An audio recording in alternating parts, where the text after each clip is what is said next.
life of an outlaw. The life we live ain't for everybody. In the inner city swimming with the dead bodies. A few life jackets can't save everybody. Running with young thugs that'll spray everybody. I need some guidance, the hood is my background. I'm from the city where they can't put the crack down. I'm feeling pity cause the semi put the smack down. I need some guidance, the walls closing in on me. I'm trying to find it, it seemed like it's running from me. Until I came across a book with no crookedness. It had a message addressing the wickedness. Life of an outlaw. Outlaw, outlaw. The life we live ain't for everybody.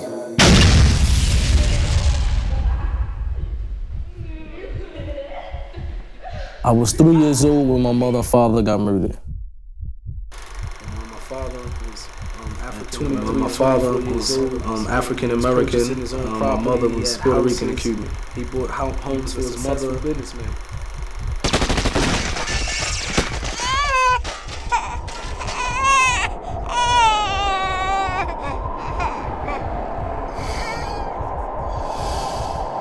When my parents got killed, there's certain incidents that happened during the murder of my parents that I remember. My oldest brother, he remembered more than all of us. Because I still remember that day. It's a clear memory in my head. I'll never forget that day.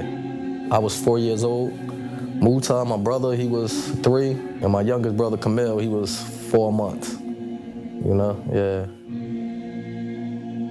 First I seen my father get murdered while talking on the telephone, laying on the ground. He was on the phone, you know, he wasn't paying his friends, or the guys that was so-called his friends, he wasn't paying no mind. You know, he let them in, say, how you doing, you know. Once he let him in, you know, he just got back on the phone, laid on the floor. And when I seen the guy, you know, I ran up to one of the guys and jumped in his arms because I remember when I was small, the guy used to pick me up when he seen me, you know? And my brother, I believe my brother ran to the other guy and, you know, put his arms out like that for the guy to pick him up. I remember one of the guys who entered to the house, he was actually my so-called godfather. I remember sitting on his lap, and I remember that he pushed me off his lap, and I remember that this was a violent push. Growing up, every time I think back about how he pushed me off, as a kid, it felt like it was violent. You know, when he pushed me off, I just heard gunshots. And I'm a kid back then, so I'm just standing around. At first, I didn't know where it was coming from until I seen the guns. I seen my father, his chest was bleeding, and he was just laying on the ground. And I heard my mom scream. Once my mother started screaming, she, you know, she grabbed my brother. He was the first thing she saw, so she grabbed him and was running to, you know, we had a big house then, grabbed him and was running to the back room. And I remember one of the guys, you know, when she slammed the door, kicked the door into the back room. And my mother was, you know, couldn't go nowhere. Her back was against the wall, you know? And so he killed my mother while she's back against the wall. After the murder of my parents, me and my brothers, we was in the house with the dead bodies for 24 hours. And I remember as a kid that I was biting my mother, trying to wake her up. Laying there trying to wake our parents up, and they wouldn't wake up, and we just fell asleep. And the next morning, the guy my father was on the phone with, you know, he kept calling the house, it kept being busy. So he just came over there, and that's when he discovered us, you know. I was heading to Salik's house. We went out and took care of some business. And, as I was at the door, his cousin was driving up. His cousin name was Hakeem. And as we opened the door, Salik was laying there on the floor. It seemed like he had a bullet hole in his chest. Approximately 8 a.m. that morning, I received a call from my niece saying my brother got shot. As soon as he pushed this door, my brother was laying right there. Upon going to the bedroom, saw my brother's friend at the dining room table, slumped over. And I found his white cord, it was on the floor. Now, as I checked the other bedroom on the first floor, his 3 children was there. One was laying on the bed crying, his youngest son. As I picked him up, his other 2 sons woke up. Amoni and Muta. And the community was in uproar because we was on edges. We was in hiding because we didn't know where were they, or were they coming back, or were they coming for us? We had no idea what the situation was. The children at an early age, you know, a lot of Salik's friends coming to the house. They knew everybody came there, and so they were able to identify one of the shooters that killed their mother and father. And all the time, it was my brother's so-called friends. They were very close. You know, I mean, they worked together.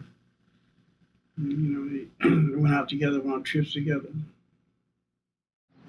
You know, hey, matter of fact, they came up all through the boys club, West Side. I mean, as far as 14, 15 years old, they came up together. These guys used to literally actually eat at my mother's table. My mother actually fed them. They have slept in my mother's home. And to see that,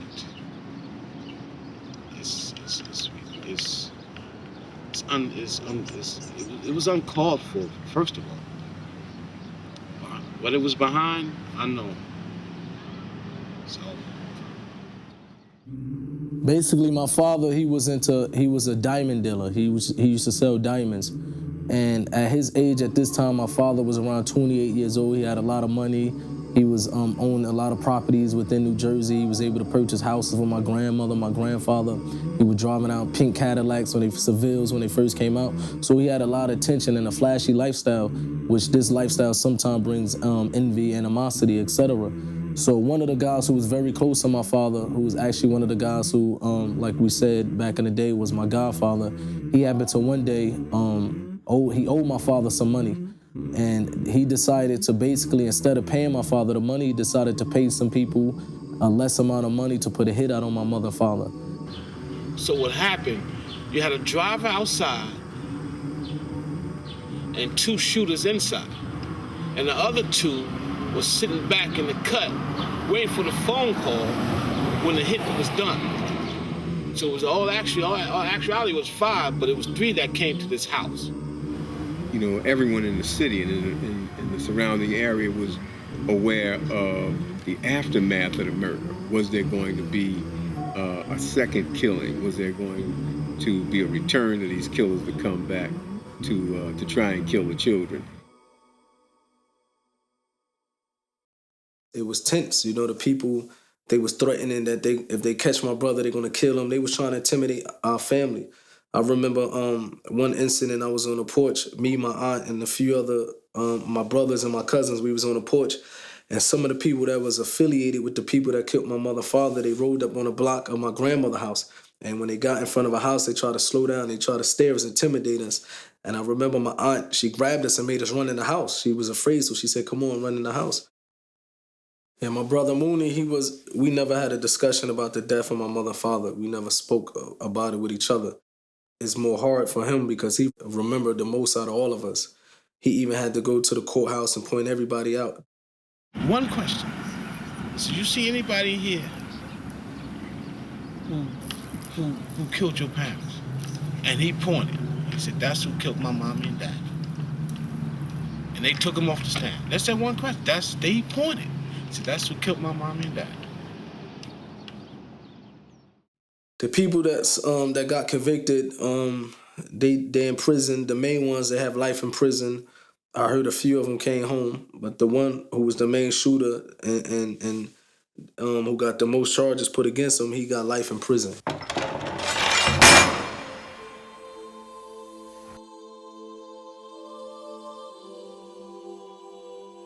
So from after the death of my mother and father, me and my brothers, we went to move with my grandparents, the parents of my father.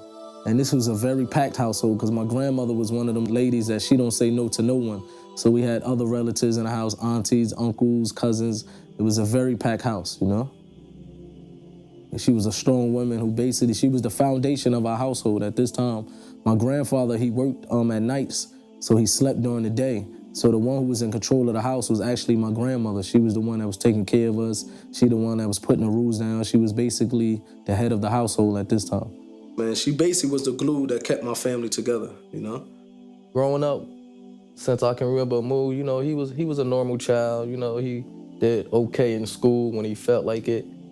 We didn't take school serious. Soon as school was over, we hung on the block. We went to Chancellor Ave, which was our neighborhood, which was our block, and we just hung on the block, you know? My brothers and my cousins, they were selling drugs. And me and my younger cousins and younger brother, we would just be out there with the drug dealers. That's how we spent our days. I thought this was normal because since a very young age, that's all I seen. So I thought that this was the normal life, man, that you grow, you come up, this is a quick way to make some money. And it was only two sides. To me, the two sides of life was either you a crackhead or you a drug dealer, you know? And it was one of them things growing up, I used to have to say which side that I'm gonna be on. It's almost you gotta pick what side you wanna be on, you know what I mean? So we grew up, when you see the condition of the crackheads, you grew up in fear of crackheads, you know what I mean? You don't wanna be like a crackhead. Then you see the condition of people selling drugs, and that life, this is what you want for yourself. A few times I got involved with selling drugs. You know, I can recall one of the first times I ever sold drugs, I got arrested. I remember at a young age, I went to an older cat from my neighborhood and I convinced him to let me get some drugs, and I convinced him that I'd be able to sell drugs for him. He gave me some drugs. I went outside on the block. First day that I tried to hustle and sell the drugs, the police rolled up on me. I remember I ran in the store and I threw the drugs into the refrigerator. Came out, I was arrogant because I thought I just outsmart the police. Pushed me against the wall, they checked me. Next thing I know, they pulled a crack vial out of my pocket. Called my grandmother, I got into some trouble. But from that day then, I said, man, I need to try to find another way to make it up out of the hood. I started to write poetry and write raps. And what inspired me is that I felt like I needed to express myself. I needed to figure a way to get what was inside of my chest, to release it up out of me, man, and that's when I turned to writing raps. My neighborhood was one of them neighborhoods, for a youngster, it was a lot to take in. So the way I was able to express myself was to go into my room, what I would see outside on my block, I would make a song out of it. Then I would go back outside and rap it for the drug dealers, and they would pay me money. And that's when I said, well, this is gonna be my hustle that I'm gonna stick with for the rest of my life. So I lived down the street from Muta. So, you know, Mu, high school, we used to see him walking. He always had a notebook in his hand, rapping. I'm like, Mu, what you doing? He's like, yo, I'm rapping, man. I'm trying to make it happen. I'm rapping, you know. He'd show me his books. We're like, yo, spit around. We give him $1, $2, $5. He'd spit around for us. We'd come, then we got closer. I met his grandparents. His grandparents used to live here too, all his family. So we started hanging. Mu was like, you serious? We straight hustlers from the street. We need a better day, you know what I mean? We trying to find a better way. So we found Mu. We ran into Mu. Mu was like, yo, I really want to do this, man. I'm trying to do this. I'm trying to make it happen. So we was like, all right, me and my man Shala B. Muta knew what I was into, so that's when he said, yo, listen, I'm trying to rap. You know, let's go to the studio together. You know, we can do some rapping together, whatever, man. You could be the manager or something like that. And, you know, I'm trying to stop, you know, being in the streets. So I said, let me take my money and put it towards something, you know, that can keep me from one level to another. So Corey, which is C, and Shala B, they got real involved. They got real involved with my career starting off as a musician, to the point that they was sending me in a recording studio. They was paying for my studio time. They was buying me clothes. They was taking care of me. You know what I mean? And they was the first ones that helped me pursue my career in the music industry. And we started putting Mu in the studio. So Mu coming up with rhymes, you know. But every rhyme he wrote was like, it's about murder. Murder this. I remember the hook. Money got me feeling like a star, but murder got me feeling like my death ain't far. And they go, murder. And this is, man, I was 13, 14 years old. So I was doing raps, man, that the people on the street was relating to, man. It was talking about drug dealing.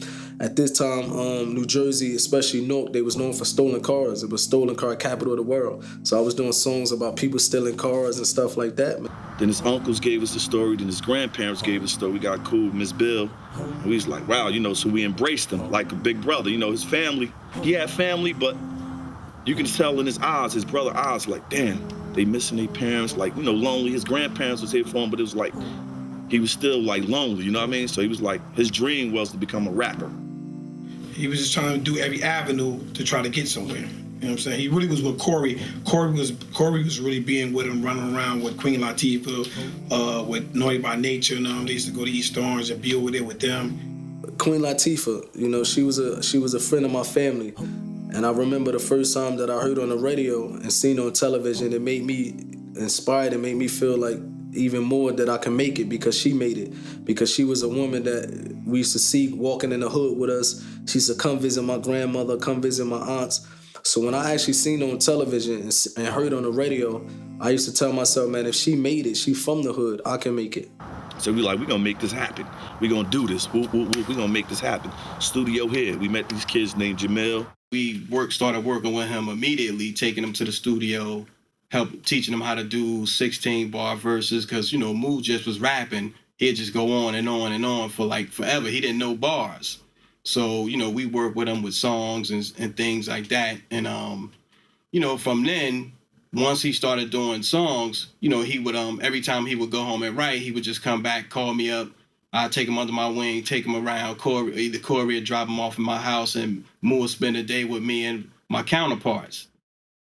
My whole life was based around music. I started to do performances at high school, block parties. I used to be on the block rapping with about 100 drug dealers around me. I'm in a circle rapping. I started to battle other rappers. I started to get a name for myself on the street. And one of the things that led up to me getting serious and getting professional in the music industry was a childhood friend of mine by the name of Yafeo Gaddafi. Here come Yak. Not knowing Yak and Moo actually grew up together but fell apart, you know, as their parents or whatever moved from different areas. His mother was good friends with a cousin, an older cousin of mine, like an auntie, older cousin of mine in my family. So when she came by and at my relative's house at one time, she noticed that she had a son, and me and Gaddafi's birthday was about 2 days apart, so we was the same age. So she would pick me up, sometimes take me to his neighborhood, and I would hang out with him. But when years went past, I lost contact with Yafeo, and I happened to run into his mother, and she told me he was actually trying to pursue a career in the music industry, and that his brother is Tupac Shakur. Tupac Shakur. Boom.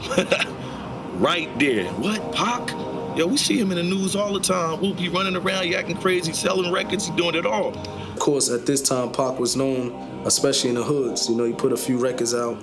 And she said, matter of fact, Gaddafi, Yafeo, and Tupac is on their way to New York City. If you're serious about getting into the music industry, you should go up to him and talk to him yourself, you know? So me and Moo went to New York. Went to the hotel, Pac came down. After he took like an hour and a half, you know how the celebrities do. But, you know, he still came down. We went in the room. And, you know, walked in the hotel room. I remember seeing Gaddafi, Yafeo. He looked like a whole nother person, tall, braids, you know what I mean? Had some finesse with him. The last time I seen him, he was a short, chubby kid, but big for his height, whatever. I remember Pac walked in the room, man. He was, in the back of my mind, I used to say, I have to impress this dude. I have to let him know that I'm from the hood, I'm from the streets or whatever. So we gave Pac the demo. So Pac listening, he was like, yeah, all right, this cool, you know, wow, that's what's up, man. But when I started to talk to him, man, he let me know from the jump that he not into that type of conversation. And he started to question me about the death of my mother and father. So Moo gave Pac the story. He sat down on the bed in the hotel, literally sat down, he listening. So he was like, yeah, well, you know, I'm 15, 16 years old, I'm trying to do this, Pac, and, you know, my parents got killed. So Pac looked. He gave this awkward look, like, ooh. So he was like, go ahead with the story. So Pac kept looking, listening to the story. After he finished the story, on everything I love, one tear came down Pac's eye. One tear came down Pac's eye. He just looked, put his head down like this. He looked up. He was like, I got you, Moo. So for me, I was surprised to see that someone reacted over the story of the death of my mother and father the way he did, to the point that I was trying to tell him, like, no need to cry, you know what I mean? And he was a real dude. He said, man, I'm going to try my best to help you, you know? And ever since that, from that day and from that meeting, every time that they came back to New York City, they would call me and I would go over there and meet with them, you know?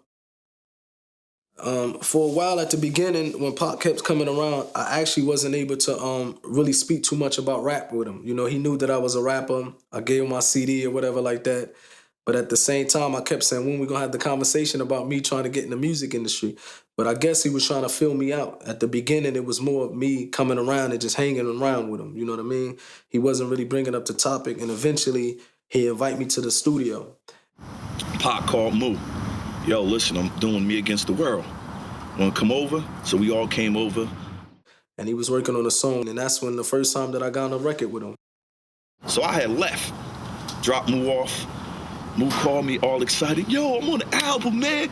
Word up, he put me on the album. He's like, come back over, pick me up. We on the album. So we back in the studio, we listening. He was like, yo, we look bumping our head like, yo, I'm at the end. That's it. That's it right there. We in. Pac like, y'all in. I'm gonna take care of y'all. We all around rolling with Pac in New York.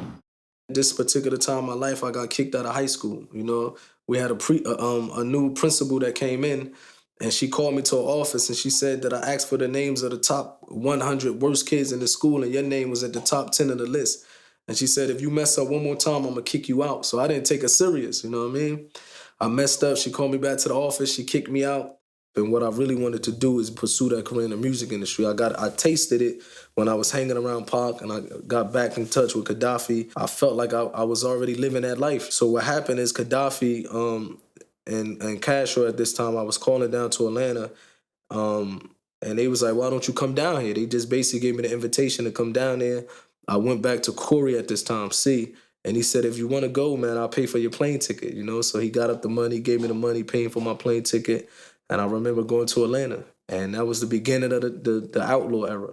When Moo came around, it was like, you know, I remember him from when we were little. And, you know, it was like, how could you not get along with him? You know what I mean? He was cool. He was like one of us. He was funny. We thought we was wild. He was a lot wilder than we was, though. Tag it down. Add it down. That's right. Crazy. I remember Moo was like off the hook. Moo was basically the wildest outlaw in the group, the wildest. We was all going to hang out downtown, and he wasn't even young. He wasn't even old enough to get into the club. So we left him at the hotel downtown on Peachtree. So when we come back from the from hanging out, Pac was like, is that Muta? He walking up and down the street, that's bothering people. He was just a young kid, very talented, but wild. Napoleon was the type of guy that was so wild that you kind of had to keep your hand on him because he was just, always wanting to fight. He was always the catch. You always had to say, where's he at? Because somebody, he'd be liable to punch somebody. This time I still was a solo artist. When I met Pac and even got back with Yafeo, Gaddafi, and the rest of the brothers, man, I still had the intention. I always wanted to be a solo artist. As soon as he got on the scene, we was already rapping. We was already a group. We was Dramacidal or the Young Thugs or something like that. And when he came, he had 2 songs. He had Money Had Me Feeling Like a Star, Money and Murder, and another song. But we ended up doing a song together called Killing Fields. Me, Gaddafi, Edie, and Castro. At this time, the name of their group was called the Young Thugs. Pac went back to New York City, and he happened to call down to Atlanta, and we played the song for him we played the song over the phone for Pac. And he thought that we belong as a group. You know what I mean? He said we sound good together. So that's when he started to put me in the group, the Young Thugs. And he added an extra grit to it and a lot more soul to what we was doing. You know what I'm saying? So he was like I said, he was a piece that was missing. I guess at this time we just hit a lucky beat, man, a dope beat, and we came up with a dope song. And Pac said, that's what I wanted. That's what I was trying to get out of y'all. We went on to be called Dramacidal.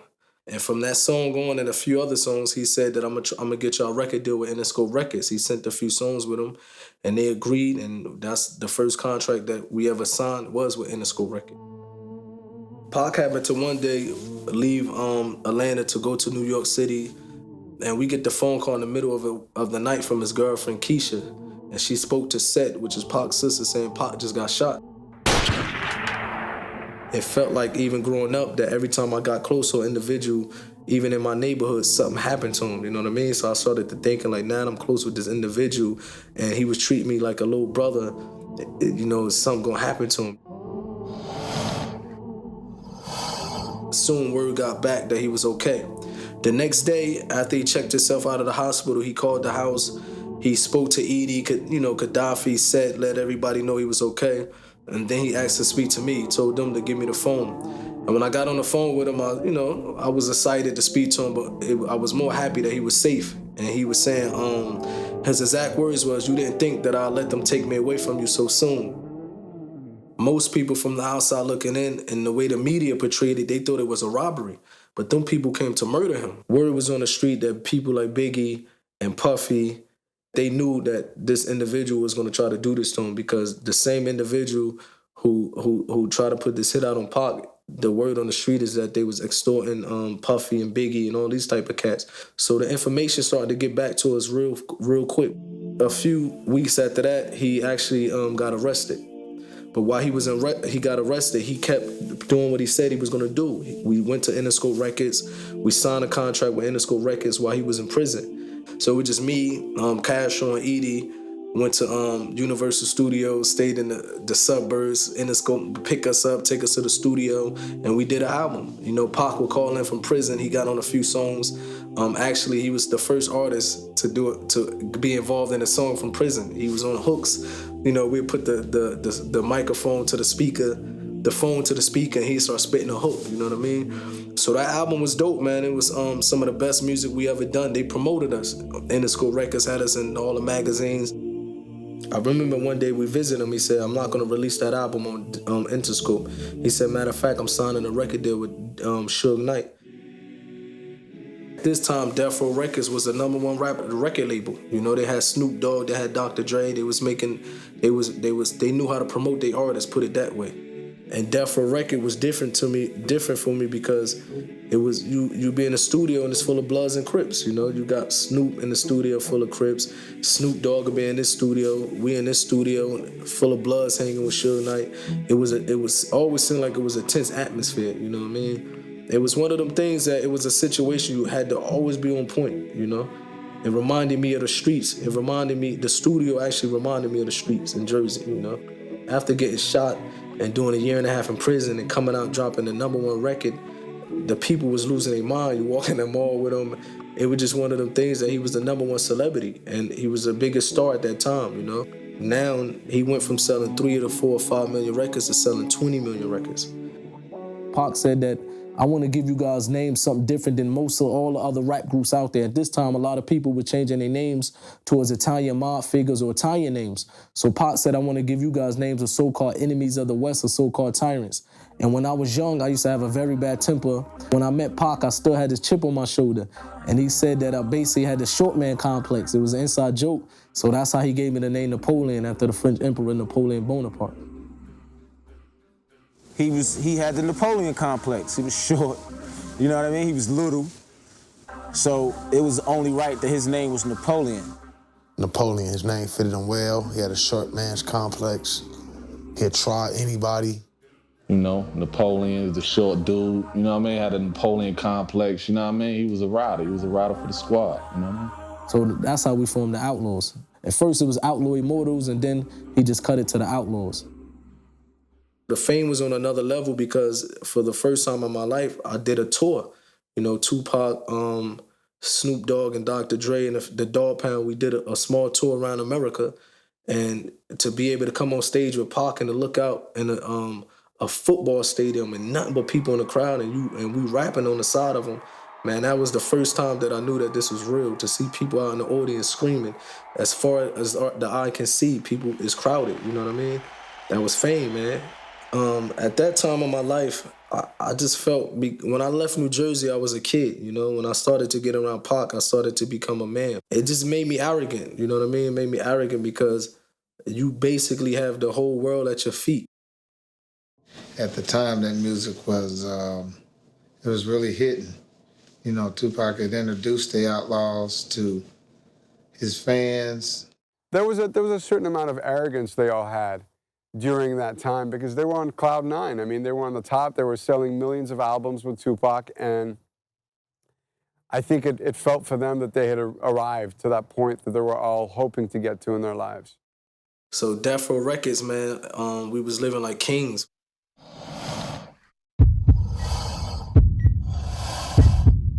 I got a phone call from my Aunt Jamila saying that my grandmother's unconscious.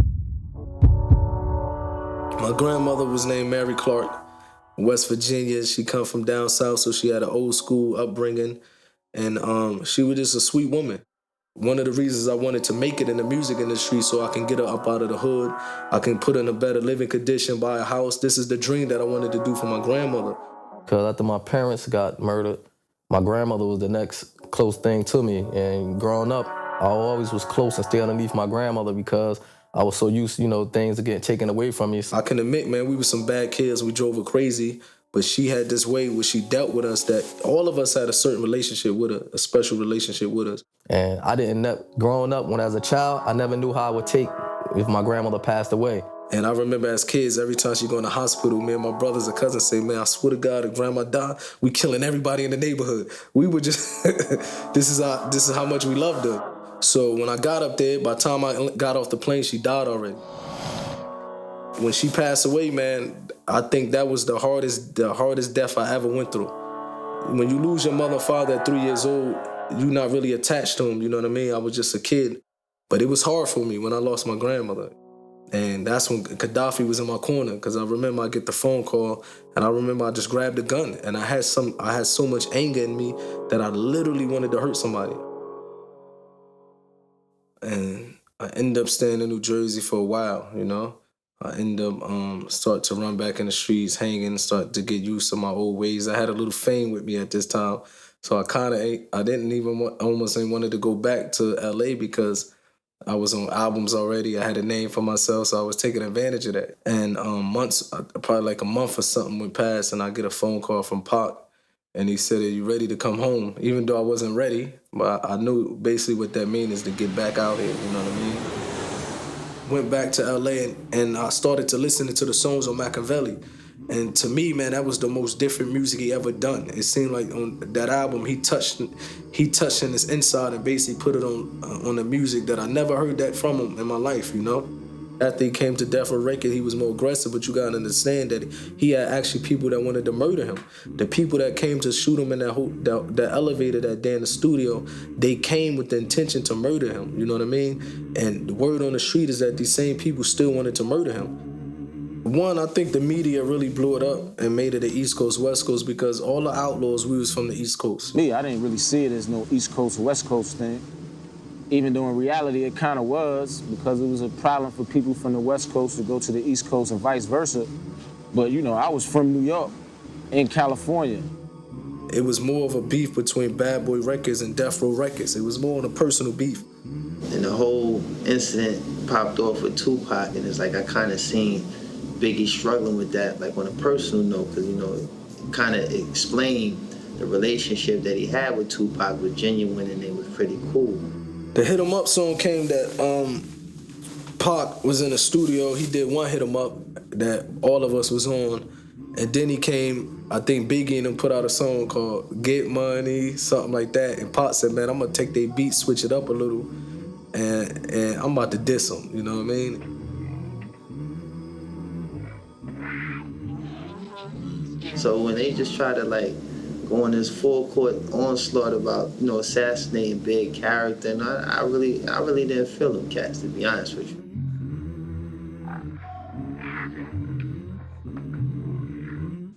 In hip hop, you got beef records, but what Pac did with that record was he made it very personal, and he made it to where, you had to do something.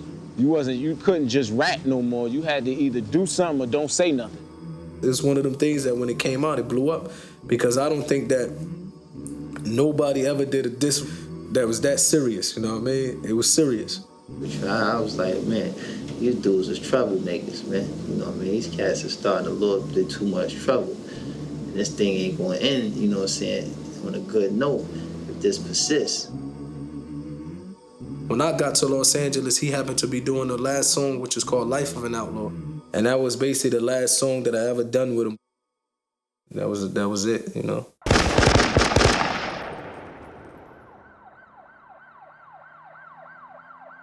Tupac, he got into a fight with an individual for some incident that happened a few weeks before that. One of the guys from Death Row Records whispered to Pac and said, that's the dude that I got into a fight with a few weeks ago, whatever. Pac, for whatever reason, just snapped, man, and charged the dude, started fighting the dude. You know, so Pac left me and Napoleon at the house, because we had just came from New York, took Edie and Castro with him. You know what I mean? So me and Napoleon, we was the only two outlaws, you know, not in Vegas, you know what I mean? This particular time I left out of Pac house, you know, and he called the house and he asked Noble where I was at, and Noble said he left. But something was very strange, man, because even for me at that time, I remember I felt like something was gonna happen, you know? Even when I look back at it, I ask myself, what was that feeling? You know, I just had this feeling that I said, I feel something's gonna happen. And that's one of the reasons I left Pac house, you know? I just felt like I need to go think.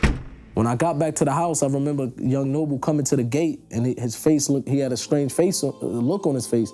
And I said, did Pac call? He said, yo, I think Yasmin called Gaddafi's mother and said Tupac just got shot.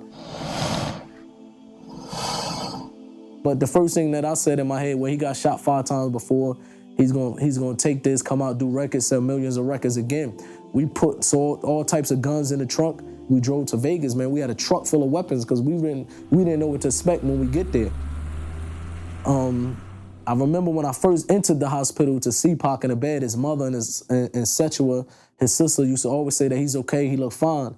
But when I actually saw him in a hospital bed, to me, I knew for right there that it didn't look like he was gonna make it. Of course, his mother and his sister are very strong individuals, so they kept saying he looked good, he looked good. But when I seen Tupac in the state that he was in, it was hard for me to see him like that. Pac was a guy that was always loud, always partying. So now to see him lying in the bed, he was helpless. It just didn't look right, you know what I mean? And a couple days later, that's when he passed away.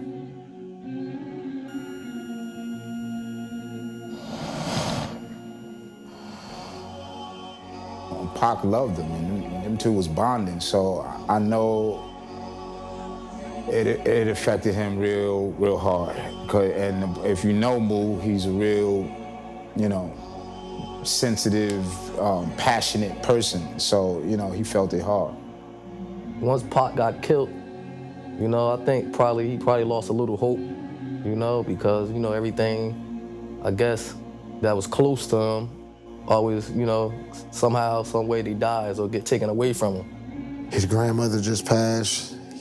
Everybody that was taking care of him as far as trying to have guardianship over him passed away. From day one, he treated me like a family member. It wasn't like he said, come to Atlanta, you stay at the hotel. I actually moved in the house with him. Pac was his mentor. Pac was his older brother. He was his dad even in a lot of ways. I mean, like Pac was my family. That was my brother, you know. It's obvious how I felt. I felt devastated. I felt destroyed. A part of me was taken from me, you know what I'm saying? Well, when I heard he passed away, I was in Jersey and off some bullshit, probably drunk or high. And when I heard this shit, I heard it on the radio.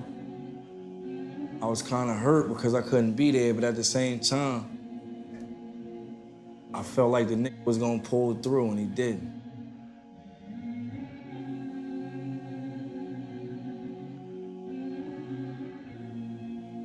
Word on the street that it was Orlando Anderson. This is the guy that Pac fought in the hotel lobby. Word on the street that it was his boys that came back to take revenge, which makes sense, you know what I mean? Because especially in America, that's how it works, you know what I mean? You fight with an individual nowadays, they come back for revenge. They don't want to come back to fight. They're gonna come back to shoot, you know what I mean? So word on the streets, even though they never found the killer, but that was the word on the streets, that the people that was involved was from that guy hood, from Compton, you know what I mean? When you in the public eye like that, you just can't go around wilding out, smacking niggas in the head. And it was a lesson really learned to me, because I come from areas where if you do something to somebody, you gotta be ready for when they come back. And the bottom line is I just learned to just be humble.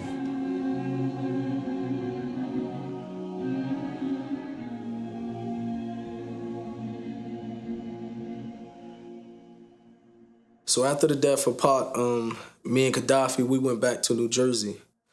I actually went back to New Jersey when my hood was basically beefing with some cats from another neighborhood. And they actually was coming around on my block looking for my cousin Roddy. And I happened to one day be outside on the block with my brother Siki, and a van pulled up and they jumped out, shotgun, and they ran down on us. And they was looking at us, and they happened to find out that my cousin Roddy wasn't there. So they basically jumped in a van and they went around the corner. The next day, I went back out the block. The same thing. They came back around looking for my cousin Roddy. That they were jumping out with the guns, just pointing guns at everybody. So if I'm coming from just losing Pac, you know what I mean, from getting shot up, I wasn't taking that lightly. So one day they actually came back on the block, and I said, man, it's either me or them. What if they come out this time and start shooting? And I ran upstairs to an apartment where they used to hide the drugs, and hide the guns. And my cousin actually grabbed the gun, and my cousin Reef, and I actually started wrestling the gun, getting the gun from out of his hand. And I ran downstairs, and when I came outside of the building, the van was actually out there. You know what I mean? They was about to jump out, put it that way. A few days later after that, I got arrested for something different, for some weed or something. I was around somebody that had some marijuana with them, and I got locked up. And when I was in the cell, it was only for a week or two. You know, when I was in the cell, I was thinking, man, and I basically said, man, this is the reason I left New Jersey. What am I doing? You know, I wanted to pursue a career in the music industry. What am I doing back to square one, you know? So I said, when I get out of here, I'm going to tell Gaddafi, let's leave, man. Let's go pursue our career in the music industry. So I got out and I told Gaddafi, man, let's just get up out of here. He said, you go and I'll meet you out there. I introduced Gaddafi to my cousin Roddy, and they built their own relationship, man. They became friends, and they started to hang around each other without me. And I introduced Gaddafi to Roddy, basically saying also that Gaddafi was in good hands. I know that if anything would happen to him while he was around Roddy, I know Roddy the type that ain't gonna let nothing happen to him, put it that way. So when I left New Jersey in October, I get a phone call in November. And I remember Castro coming in the room, he said, man, Gaddafi just got shot. And we found out about Yak on the morning of the Pac Memorial. That morning is when we found out about Yak, so it was like, you know. A few hours later, we got another phone call that came from New Jersey and said, and it was Mutah's cousin, it was Roddy. And I remember I just broke down and started crying. The feeling after we found out who shot Yak was sickness. You know, we were shocked and we were sickened. It was like we were dealing with so much already. I believe Gaddafi death affected my brother probably harder than Pac death, you know, because it came from the hands of my little cousin. And, you know, growing up, my grandmother raised me, my two brothers, and three of my other cousins. So we grew up as brothers all our life. Yak was his best friend. You know, as far as I knew, that's how I met him. You know, that's how I met him, through Yak. And I know that had to hurt. It just left it just left everybody in a weird position because his cousin did it. You know what I'm saying? He introduced them to each other. Dealing with it through the clique, dealing with it on the family level. You know, there was arguments, people fought, people stopped speaking, and people argue. One end, you know, you got Gaddafi family feeling a certain way about my family now because my cousin killed, you know, their family member. And my brother stuck in the middle because, you know, he loved Gaddafi like a brother, and he also loved my cousin like as a brother. But Pac Mom's, one of the things I can say, even though Gaddafi was a nephew and it was my cousin that actually killed him, you know what I mean? They never once made me feel uncomfortable in that house. But deep in my own soul, I felt uncomfortable, you know what I mean? Even though they treated me like family, they stood up for me. He's stuck in the middle, but, you know, my brothers, it was kind of hard because he really, you know, he didn't want to take no sides, but what's right is right, what's wrong is wrong, you know? But after he talked to my cousin said he didn't mean to do it. And I went to him and I asked him what happened. You know, he was looking, he had this look on his face that he was looking like he was hurt and sad. He looked like he was in shame, put it that way. And he was explaining to me, you know, he said I was playing with a gun. You know, Kaz was the other guy involved. He said that he put Yak in a headlock. I pointed the gun in his face and the gun accidentally went off. So we ran. And I was like, man, if it's an accident, you should turn yourself in. And the reason why I felt like he should turn himself in because, one, I didn't really feel comfortable with my cousin Roddy actually killing Gaddafi, who was a close friend of mine, just walking around like that. You know what I mean? I felt like something should be done. You know what I mean? But of course, Roddy is my cousin, and I love my cousin, so I don't want nothing bad to happen to him. So I just figured, man, you should turn yourself in and face responsibility. You know what I mean? If it's an accident, you have to, because I looked at it, if he would have ran, then it would have looked like it wasn't an accident. You know, eventually he turned himself in, and he did about 10 to 12 years in prison for that. My brother understood him. I guess he forgave him, man. But his family didn't forgive him, but that's understanding, you know? If somebody killed my family member, if they said I was high off drugs, I'm sorry. I probably had a hard time forgiving them too, so I understand that, you know? But my brother forgave my cousin, but it still was difficult for him. It felt like, man, I couldn't believe that. One, I lost my grandmother, then Tupac, and then Gaddafi, man. I couldn't believe it, you know what I mean? And after that, I just started to we started to give up, you know what I mean? Because you're losing everybody around you. What do you do? The only thing that I wanted to do after that is get high and drunk. Every single day of my life after that, I made sure that I was numb. After the death of Gaddafi and the death of Tupac, I get a phone call one day, and I think this all was in the same year, man. This is what made it even hard. I get a phone call from my aunt, and she said somebody just jumped your brother. Salik, he was named after my father. We knew him growing up, but I can't recall when he came in our life. We was close with him. We spent a lot of time with him. He used to come visit us on the weekends, so we was close. The way his face and his head, it was swollen as if somebody jumped him. So when they went to the hospital, the doctor at the hospital, he looked at him and it said it looked like as if he got jumped with pipes, like somebody beat him with pipes and bat, not knowing all this time that he had a bullet in his head. Come to find out that he shot himself in the head. I do remember that some people in my family, they used to refer to him as his stepbrother.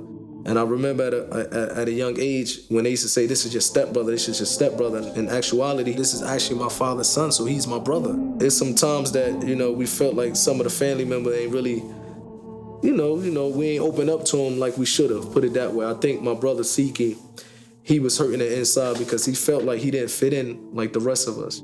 Siki affected Mo a lot, you know what I'm saying? He was already, you know, a heavy drinker, a real intense dude, for lack of a better word, and I think that just added to it. It added to all of us, but not as much as Mo, because we all love Siki too, you know what I'm saying? Siki was a good guy, and we had a lot of love for him, so it's never good when you lose somebody close to you. It's never a good thing. Basically, I felt like I was losing my mind. I almost lost my mind. I turned to drugs. I started experimenting with different drugs. I was getting drunk every single day. To the point that I won't never walk out of my house without being drunk. It was a time in my life, a 5-year period, that every single day for 5 years I was intoxicated. And this is how I wanted to live my life. Every day at 6:30, he would get a bottle of Hennessy and some Coke, and he would drink every day nonstop. And walked around with a gun. I always wanted to fight, always wanted to start trouble, always looked for trouble. You know, he started getting heavy in the liquor, trying anybody he had a death wish, you know what I mean? He'd go up on anybody, smack them. Every other day I was going to nightclubs just to start fights. I just had so much anger in me at that time, you know what I mean? I didn't want to live, or I didn't really care. I just gave up on life. We was back in Los Angeles at this time. We signed a small contract with Death Row Records. And my brother and them, you know, they needed to make some money. They had to take care of their family, had to take care of themselves, they had bills. So the only people that came to him was Suge. So there on out, it didn't work out. We wanted to make music, you know, even though it was hard without Gaddafi and without Pac actually being in the same studio that we used to record with Pac and Gaddafi. So we went into the recording studio, you know, this is what we knew. We started our own company called Outlaw Records. And we started to make our own money independent, because we'd put a record out that sell about 200,000 or 300,000 copies, and we was getting about $10 a CD, you know, so $10 of every copy was going to us. So we was making a little bit of money. So we did a small tour, you know, we went to Germany, different places around the world. As far as success for my personal life, I remember I had homes, you know what I mean? I had my own house. I thought that this was the American dream. I remember bought a house in a gated community, all $1 million houses. I'm probably the youngest homeowner in that estate, only African American in that estate. It was a gated community, and I just felt like I made it, you know what I mean? But one of the things that was missing was happiness. And I used to think that happiness, well, maybe I was in this house too long, and I went and bought another house, and I went and bought another house. At this particular time in my life, I had a townhouse And I had 2 other houses. I had 3 houses, but I was very depressed. I saw him struggle, you know.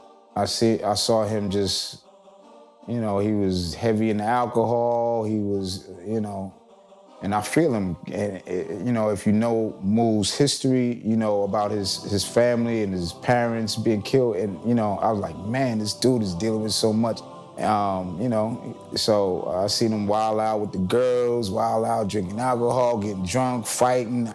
In the studio, I remember he was always liquored up. He was always liquored up and smoking weed. So he was always a little belligerent and a little more physically active than the rest of the Outlaws. So once he started drinking, you know, I guess it numb away his pain and make him forget about reality, and he live in that moment. So it become addictive, you know? And every day he would drink. And for me, I used to always tell him, like, man, you need to stop drinking, man. He wasn't like someone that's drinking every day, spitting up. You know, he can drink and you'll never know he was drunk. That's probably how much he was immune to it. At that time of my life, man, I was going through something serious because in the inside of me, I wanted happiness, you know what I mean? But at the same time, I was giving up on life. That night in the studio, when I got into a fight with my little brother, man, I was drunk out of my mind. And I got into an argument with him, and he said something I didn't like, so immediately I just started fighting. Going off, I always talk back, you know what I mean? When we say something, I always got something to say, you know what I mean? Disrespectful, and we just start fighting. When I had him on the ground, man, I basically was hitting his head against the ground to the point that he started to bleed. Man, Moose saying I was bleeding. I had to get stitches in my head because I hit my head on the window. It had bars. And it happened to be a Muslim brother who was in the studio with us at that time, but he was in another session. Walked into the studio. There's blood everywhere. I mean, you know, tables are turned over. Chairs are everywhere. Recording equipment is laid out everywhere. So he, after hearing the commotion and seeing the fight or whatever, he came outside and he calmed me down and he started to speak to me. After what happened, I asked him if there was his brother's blood on the floor. And he said, what? I said, is that your brother's blood on the floor? And he said, yeah. I said, that's your mother's blood and your father's blood also. I said, can I ask you something? And he said, yes. I said, imagine tomorrow waking up sober and realizing that you killed your brother. How would you feel about that? And tears started coming from his eyes. And I knew that was checkmate. I knew that was a turning point for him. And he kind of basically, I remember he kept in touch with me and always asked me to come to the masjid, and for a while I was ignoring him. And when I first went up there, I remember I went up there deep, about 20 or 30 boys with me. And I went in there expecting that it's just gonna be like how I roll everywhere else with a posse, a crew, and we just gonna hang out. But when I went there, that's when I seen something different that basically inclined me to want to know more about what these people was upon. And, so more and more he wanted to know more about where my inner peace was coming from. He started explaining to me a little about the religion of Islam, and prayer time came. And he said, you should pray with us. I said, nah, come on, man. I felt a little hesitant. He like, nah, come pray with me, get up. I said, man, I don't know how to pray. I don't pray. You know what I mean? What should I say? He said, just go with the emotions and you can ask God for anything. Whatever you want to talk to God with, you can talk to God. So I remember, while I'm in the line with him, everything he doing, I'm actually looking at the side. If he put his hands right here, I'll do it. And I was just going with the motions with him, you know what I mean? And when I put my face down to the floor, I actually started praying, you know what I mean? I remember for the first time in my life, I felt peace, you know what I mean? Because this actually was the first time that I remember putting my face on the floor praying to God. That same night when I went home, I actually started reading the Quran. You know, this is a book, I always heard of the Quran. I knew that this was a book that the Muslims read. I just never really paid too much attention to it. I never really thought about it as being something serious, you know what I mean? But that day I said, let me read. You know, I started to pay attention to the words in that book, and I said, wow, it's as if it's talking to me. And I said, there's no way on earth a man could come up with these words. And I was around people like Pac, like I said before, Pac, he was a genius when it comes to writing raps. And I'm talking about it's not too many rappers that can come to the level of Pac when it comes to writing, even poetry. My parents, as far as I know, my mother and father, they was part of the Nation of Islam. When I found out that the people that killed my mother and father was from the Nation of Islam, I actually thought that they was Muslims. So I grew up having like a hatred towards Muslims or a hatred towards Islam because I thought that these were the people that killed my mother and father. Parents were Muslims, and Muslims killed his parents. So he couldn't stand no Muslim. I said, let me go watch the Malcolm X movie again. And when I watched it, to be honest, this was the first time that I watched it sober. And I really paid attention to the movie.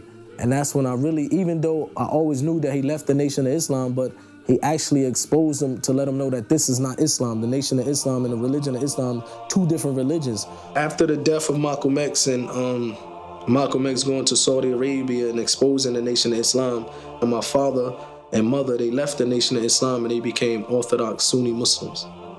When I seen the Malcolm X movie again, and at the same time I was reading literature of the Quran and things like that, it let me know that I shouldn't hate a whole group of people for what somebody did to my mother and father that actually didn't even belong to that religion. Right after that, I remember saying, man, I need to go to Hajj. That place where Malcolm X went to in Mecca, it changed his life. I need to change my life. So I accepted the religion of Islam, and a few months later, alhamdulillah, I went to Hajj. It was something that you felt that was different that I never felt before, to see people from all walks of life, from all different races, from so many different countries. I never witnessed nothing like that in my life, to see people that you don't even know, but they're calling you brother, and they inviting you to come eat with them. It was almost too good to be true. I didn't believe that people actually exist on this earth that just with this brotherhood. I didn't believe that it existed. He went over there, and when he came back, he had this story about it that was amazing. And he was definitely a changed brother. When I returned back to America, man, I remember everything was looking different to me. In fact, because this was actually the first time in my life I spent 2 weeks without my cell phone, 2 weeks without talking business, 2 weeks in the middle of a desert just contemplating and praying to God. So when I came back, of course, naturally I didn't want to be around the stuff that I left. I didn't want to, the Outlawz was on tour. I couldn't see myself on stage at that time rapping around cuss words. I couldn't see myself going back to what I was trying to run away from. So that's when I called the Outlawz up and I said, to be honest, I'm not going to meet y'all on tour. And that was the last time I ever toured with the Outlawz. I ever been in a group with them. I just started trying to get my life together. I came back as a whole nother person, man. I looked at life different after that. Prior to Islam, man, I was very aggressive, very angry, and it wasn't nothing for me to take my anger out on an individual and hurt someone. It was the first time in my life that I even read about something that gave the rights to a woman and put a woman on in such a high status coming from the music industry. I never looked at a woman in that way in my life. And for the first time in my life, I actually would think about before I do an action or before I try to hurt someone. Eventually, I walked away from the music industry, but at the same time, I felt like something was still missing. I just felt like it wasn't for me to walk away from the music industry and actually just sit in my living room or sit in my room and that's it. I felt like I still needed to put that message out or still had a voice that I wanted to speak to the youth. And that's when I decided to get into motivational speaking. Assalamu alaikum. That's when I lost contact with Yafeyo. And I happened to run into his mother. And when I asked how he was doing, she said that Yafeyo was trying to pursue a career in the music industry. And she said that in fact, he has a brother by the name of Tupac Shakur. Because I felt like one of the reasons I actually got into the music industry because I had a voice, I had something that I wanted to speak. Well, you don't have to be caught up in that lifestyle thinking that this is the only way that's going to bring happiness to you, you know? So I felt like I had to come back to the kids and let them know that there's a better way. I think that it's great that Napoleon is a motivational speaker because he's speaking from a real point of view. But when I looked at him, he definitely inspired me to want to, give back to the youth and give back to the community. No matter what you're going through in life, you can change because he's living proof of it. He's a strong brother and he's making a big impact on a lot of people, Muslim and non-Muslim, and personally, I'm striving to be more like him. He's a motivational speaker now. He's all over the world. So he's trying. I think he's really, it can be a good thing. Because the dude did a straight 180 and turned his whole life around.